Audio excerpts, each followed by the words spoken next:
Kaisa-isang plato, kita mo sa buong mundo. Ilaw? Mali. Bulaklak muna ang gagawin bago mo ito kainin. Sagi?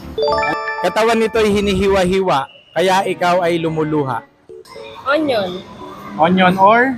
Sibuyas? May uloy, walang buhok. May tiyan, walang pusod. Map pa yan? Oh. Map? Naka 2 points si ate. Dahil 2 points, meron siyang consolation prize. Meron siyang 50 pesos. Maraming salamat. Hindi pari, hindi hari. Ang damit ay sari-sari. Sampayan? Sampayan is correct. Isang butil ng palay, sako pang buong buhay. Pass. Tinapon ko yung labas, niluto ko yung loob. Kinain ko yung labas, tinapon ko yung loob. Wala ko idea. Kay lapit-lapit, nasa mata, di ko pa rin makita. Muta? Mali. Bulaklak muna ang dapat gawin bago mo ito kainin. Hollow point.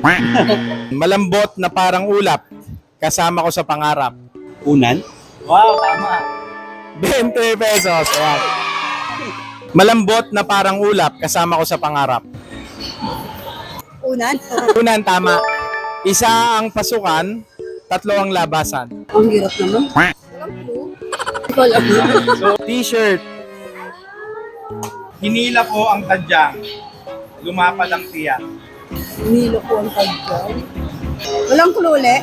So, isa lang ang tinama ni Ma'am Jen. Nanalo siya ng tumataginting na Tinalo ko ng 20 20 pieces. 20 pieces. Malambot na parang ulap, kasama ko sa pangarap. Unan? Tama. Bulaklak muna ang dapat gawin bago mo ito kainin. Chicharon? Chicharon, hindi. Kaisa-isang plato, kita sa buong mundo. Buwan? 1, tama. 2. So, nanalo siya ng tumatagim team na 40 pieces.